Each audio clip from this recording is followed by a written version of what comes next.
Hello, welcome to the Midweek Blessing as we begin the Sermon on the Mount. Now, a couple years ago, almost a couple years ago, I was a pastor standing in a pulpit in front of my church, and something had been brewing in me for a while, and apparently it was time for it to come out. So I stood up there and I said, when you go into a lot of churches, not all churches, but a lot of churches, you go in and right there in front of you, you see the Ten Commandments. Now, it's not just in churches. A lot of American local governments are trying to get it in schools so that when you walk into a school, you see the Ten Commandments, or into a government building, or into a place where we congregate, that the Ten Commandments show who we are. And a lot of churches I've been in, including the one I was standing in front of right now, had the Ten Commandments right there at the front. And so my congregation was sort of nodding along. Yes, yes, I've been waiting to hear a sermon like this. Okay, but I wasn't done.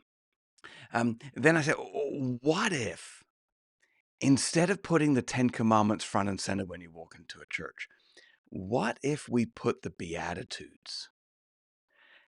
How would that change things? Oh, well, a lot of people in front of me knew exactly what that would change.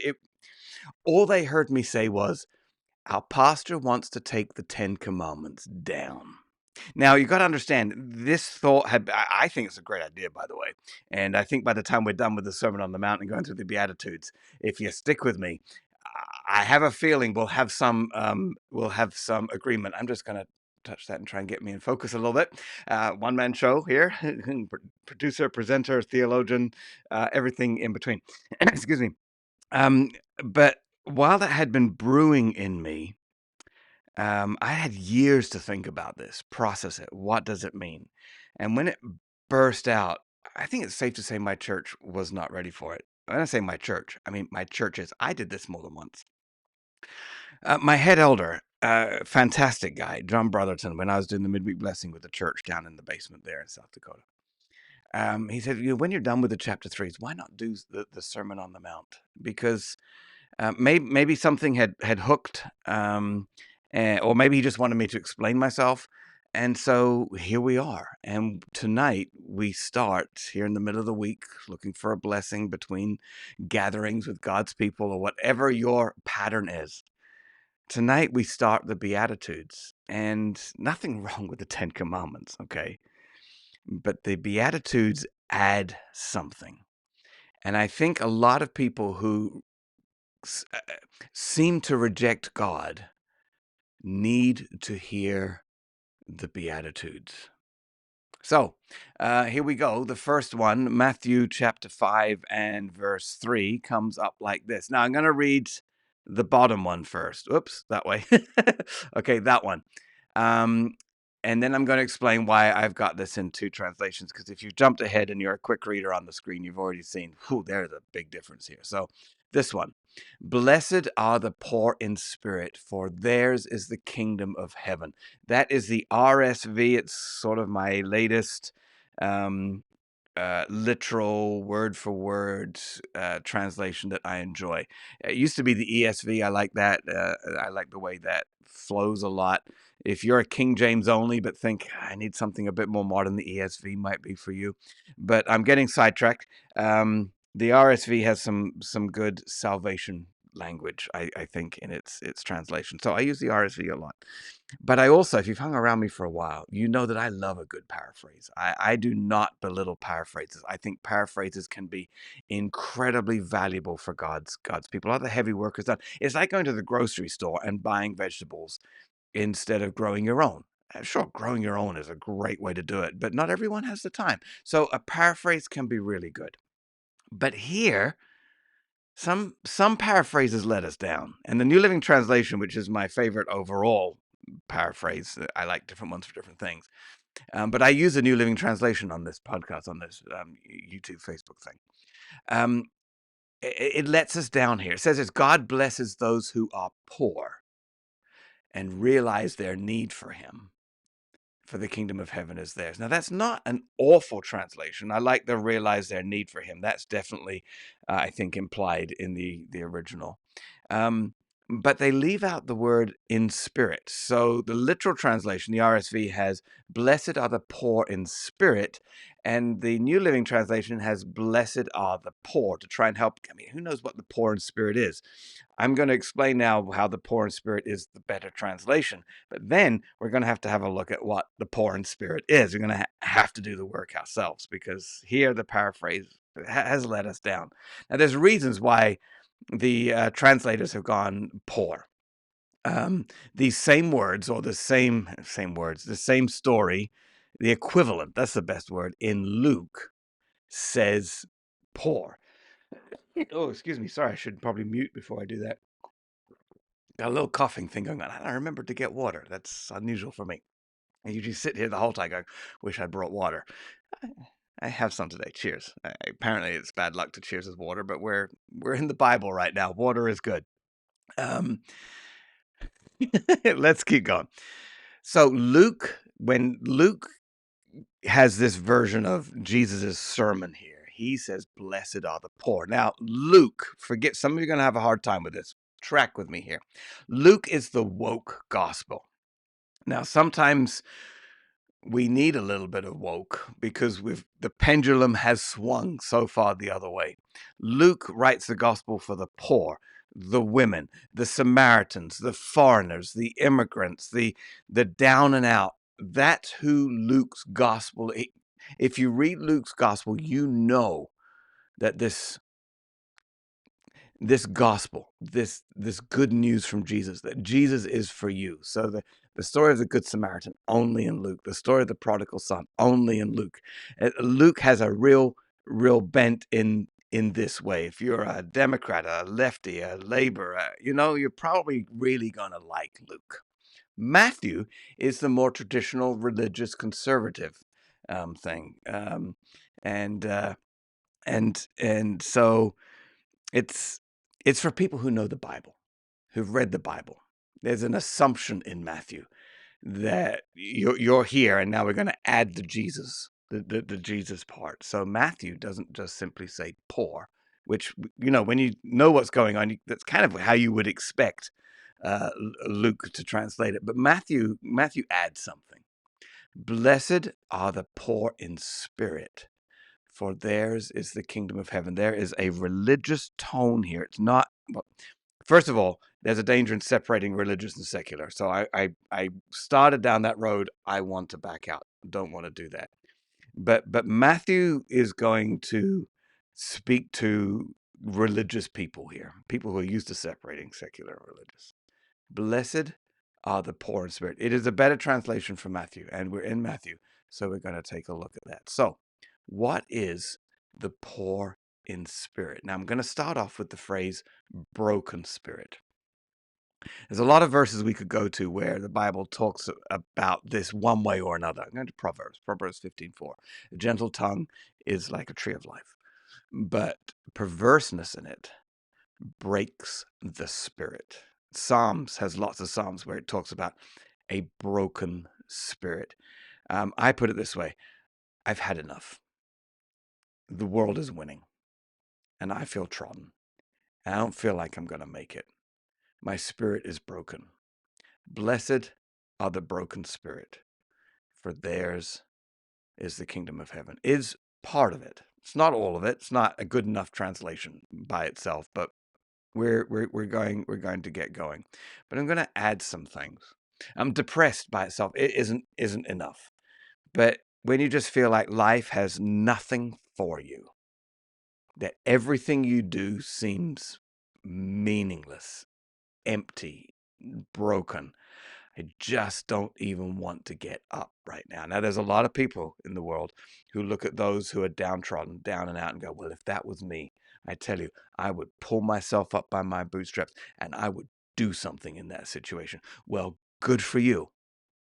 But some people, their spirit is broken and they just don't have that in them anymore. And Jesus says, I see you.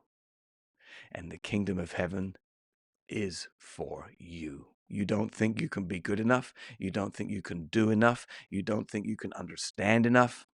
It's all right. I get it. The kingdom of heaven is for you. Now, I'm in a job right now, 5 days a week, 8 hours a day. An hour to work, an hour home. This sort of life. I, as a pastor, never got to live that life, and I'm beginning to realize how blessed I was. So I'm joining the working ranks, and most of us, I load lots of trucks, vans with a forklift, and I'm getting to know my drivers, and we have conversations while we load, and I actually really enjoy it. And we have a certain sort of pattern at the beginning of the week, the first day of the week that we're working. Like, oh, here we go again. The second day of the week. Oh, that Tuesday feeling.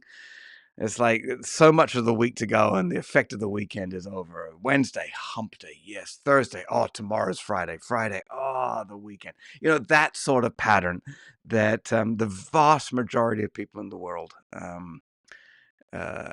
participate in.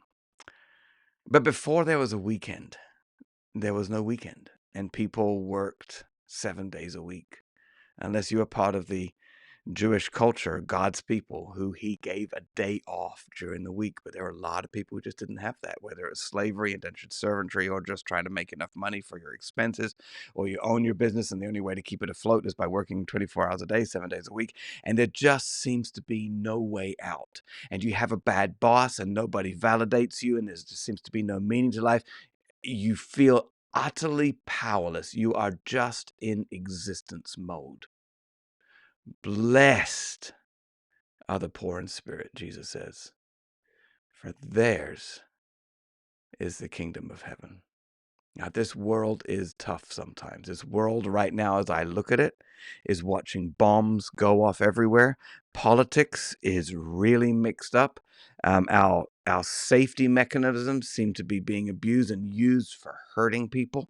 And this is not, we're being reminded that this is not how the world's supposed to be. And so some of us look out and go, wow, this is bad. Some religious folks go, the end of the world is at hand. Or some people, the end of me is at hand. Or I wish the end of me is at hand because I just can't cope with this. And Jesus says, blessed are the poor in spirit, for theirs is the kingdom of heaven. So that's how I'm describing the first beatitude. So with the poor in spirit sort of unpacked a little bit, let's go to the kingdom of heaven part. What is Jesus offering here? Now, a lot of religious people have a version of the theology of if you're good in this life, in this world, then at the end you go up. If you're bad in this life, in this world, then at the end you go down. Up is good, heaven, down is bad, hell. Eternal hell, flames, burning up, consumption, heaven, floaty clouds, everything you want. Well, some version of that is the story of most churches' theology. And by churches, I don't just mean Christians, I mean religions all around the world. But that's not really what Jesus taught. In fact, all the way through Scripture, from Genesis to Revelation, we have this imagery of these three layers. Now, if you stuck with me through our Revelation Midweek Blessing, we did a lot on this, but it applies here as well. The kingdom of heaven, the skies, the clouds, the above. We don't get to go there. Gravity keeps us here, but God's kingdom, the kingdom of heaven, up there, up. Here is earth. Below is the abyss, or often in the scripture called the sea. And that's where the devil hangs out, where the devil comes from, where the demons are. We don't get to go there either. We're here on earth, and God comes and he talks to us, and the devil comes to us, talks to us, and we have the tree of life, and we had the tree of life, and we have the tree of knowledge of good and evil, and we have temptation, we have encouragement. It's the battle between good and evil, between God and the devil, between their ideas and their hopes and dreams for their own agenda, is played out here on earth. Jesus is saying, as he comes from the kingdom of heaven, blessed are those who are poor in spirit, for the kingdom of heaven, that's for you. Now, the abyss shows up with like, hey, it's really bad. You're nothing. You have no value. You can't do it. You can't cope. Sink down here with me. And she's like, no, no, no. I see you. Love the story of Hagar in Genesis 16. She's run away from Sarah because Sarah's treating her so badly. And Abraham and Sarah, who have tried to fix God's plan, and Hagar is the tragic loss of that, the collateral damage, to put it as nicely as we could. But Hagar's just not feeling okay, and God intervenes. God meets her on the road, and he says, have your son go back. I will look after you. I can see what you're going through. I know your pain. Your spirit is broken, but the kingdom of heaven is yours. So have your son and name him Ishmael. God hears. And Hagar goes, I'm going to name you too, God. God sees me. Blessed are the poor in spirit. God sees you. For the kingdom of heaven is yours. Now, one of the most wonderful stories in the Bible, I think, that describes this is a story of Elijah on Mount Carmel. I mean, he's riding high. He's everything you aim for in life. You know, we want money. I think it'd be really cool to drive a pure white or black would be okay too, actually. Porsche 911. I wouldn't need a lot of attachments, just a pure, clean Porsche 911 with nice wheels and the brake calipers painted red. And I just think that would look that feels to me like if I had that, everything would be okay, which of course it's not. But Elijah had this moment where he took on 400 and some prophets of Baal, and they cut themselves, and he just came down, knelt, prayed, and the fire came down from him and consumed this altar soaked with water. And Elijah was having a moment like, I like it. And then he went up and said, okay, God, let's send the rain now. And God's like, yeah, let's send the rain now. And the rain after 3 some years comes. And you'd think that Elijah would be riding a high. He's eliminated his enemies, putting it in the PG version. And all is well. It has been a successful day. But Elijah doesn't feel okay. He doesn't have to be downtrodden. He doesn't have to lose. He doesn't have to be put down in order to be broken-spirited or poor in spirit. He's not feeling okay. He's feeling alone. And so he runs away, broken. His spirit is broken. His spirit is poor. But God meets him there. Blessed are the poor in spirit. Blessed. For theirs is the kingdom of heaven. Elijah, you're not going to see me in the wind, the rain, the earthquake, the fire. In the silence, God speaks with a still small voice. So whether you have every reason to be broken and have a poor spirit, or whether you look at your life like, I ought to be okay. I mean, look, I have everything I need.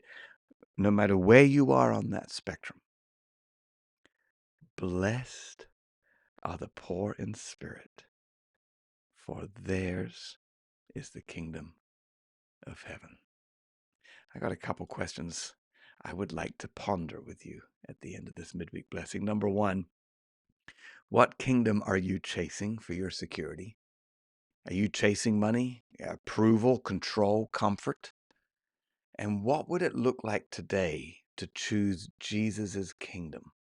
To offer up everything you are and everything you have and say, okay, Jesus, it's your kingdom that I want. What is it you're chasing? And what is it that needs to be put down in order to receive God's blessing? The blessing that Jesus is talking about here. Secondly, who are we? I'll include myself in this. Who are we quietly looking down on or comparing ourselves to that reveals pride in me? When we're like, if I was them, I would do this and I'd be okay. Maybe we don't understand who they are or what they're going through or their circumstances. Who are you quietly looking down on and comparing yourself to? That reveals pride in you, that reveals that, hey, I'm the king of my kingdom. There's no blessing there. There is some short-term satisfaction, and we covered it at times. But Jesus came with a very different message. Blessed are the poor in spirit. Now, they're not the only ones who are blessed, by the way. We're just doing the first one. For the next few weeks, we're going to be going through these one at a time. Next 2-3 months, this is what we're doing. This is the first one. And what for you would poor in spirit? What would humility look like in how you treat people that are poor in spirit or their spirit is broken? Because there's a blessing in treating them well as well. Because the blessing comes when you are the conduit for the blessing. Well, with that, I think we're at the point where in the middle of the week, again, the weekend. Most people watch this on the weekend. We do this in the middle of the week. But let's do our blessing now. If I could paraphrase and try and summarize everything that we've talked about here tonight. So may you, in whatever your circumstances are, may you be blessed, not because you've got it all together, but because you bring your need to Jesus, whether you're poor or rich, good job, bad job, healthy, unhealthy, depressed, vibrant, whatever it is for you right now. May you be blessed not because you have it all together, but because you bring your need to Jesus. May your hands open, your heart soften, and your whole being be at rest, because the kingdom of heaven belongs to the poor in spirit. May God richly bless you no matter your circumstances right now. Hey, if you've made it this far, you're part of the club. You can find me more at simplepastor.com. I'm on Facebook / Stephen Eastwood, YouTube. .com at Simple Bible. If you could subscribe and like, it helps, it encourages, it keeps me going. Of course, not just chasing the likes and stuff. There's no blessing there. That was last week's message. But if you'd love to join in, would sure love to have you. Hey, thanks for being here. I have every intention of being back next week. When I say God bless you, I mean may God bless you, whether rich or poor in spirit. Good.